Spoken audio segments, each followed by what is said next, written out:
All right, so on Monday the Sunday the 29th, sorry.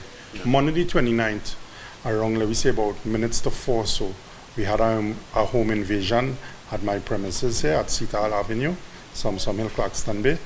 They jumped my wall, they breached my perimeter, they jumped my wall, they came up through the front step. At the time, my mom, who's 78 years old, my mom who's 86 years old, and I have an uncle who's a foreign national who's 78 years old, was alone home, sleeping, resting. I went to work, so I was not home. They jumped the wall, they came up the front step, they prized open my door, they lift off the door for the track, and they came in. They started to ransack the premises. While ransacking the premises, they went into the room, and they opened the room door, which my uncle was resting, who's a foreign national. They started to abuse him, they started to beat him, they started to demand money, cash. Where's the cash? Where's the British pounds? Because apparently they maybe find out he was a national. They started to beat him. On beating him, my mom heard the commotion. When she heard the commotion, the guys then went into her room. 2 guys went into her room. When they went into her room, they tell her, don't move, they will shoot. They tied up her hands, her feet, put her on the bed to lie down. Then they're asking and demanding for money as well. My mom says she didn't have any money or nothing of that sort, because she's an elderly as such. They started to ransack her room. She had 1 or 2 pieces of jewelry. They took the jewelry. They went back into the other room where my uncle was, and all of them, they started to beat him. They ransacked the room, they demanded the money. He had a suitcase on the side of his bed.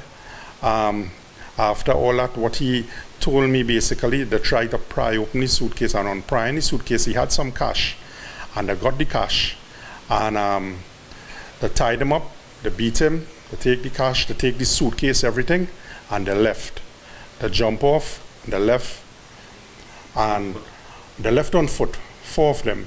Because after I came home, they took his phone, they took her phone, and they left. On leaving, I came home, and when I came home around about, let's say, roughly 5:30, I saw my mom, and I saw all the mess and everything.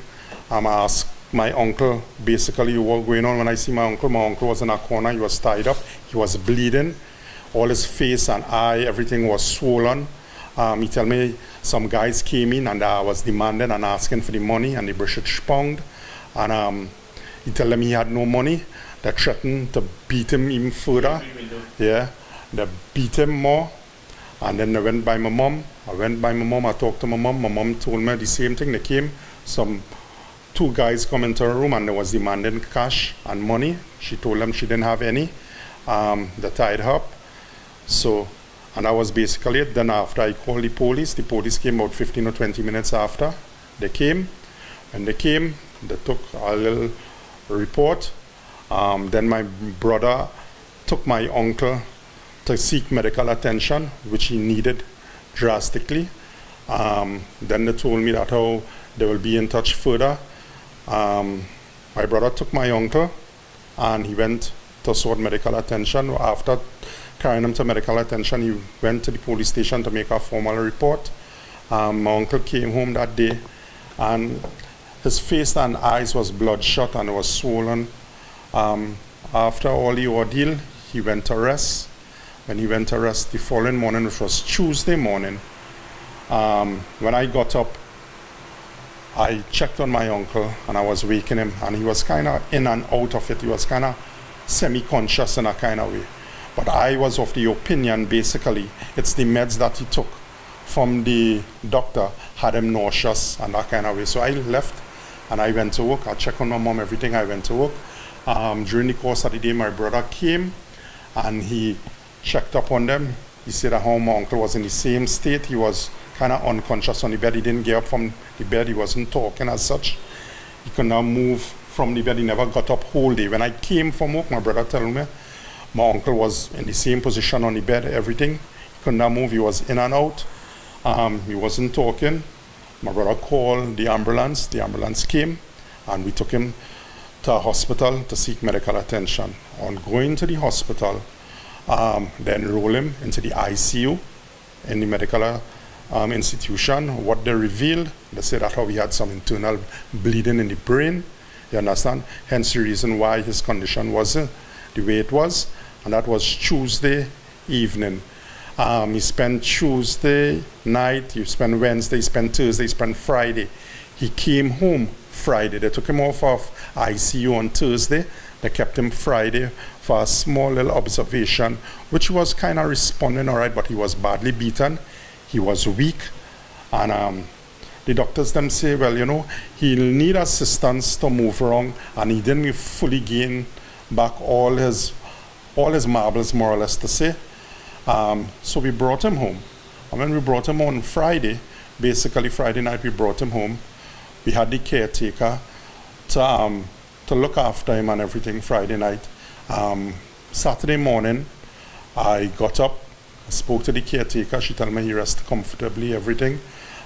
We took him up, I held him, we carry him, he brush his teeth, everything. We bring him, take his meds. The caretaker cleaned him off and everything and put him down and waiting now to go and take his another medication. And I came downstairs and I went with the caretaker to show her out of the premises.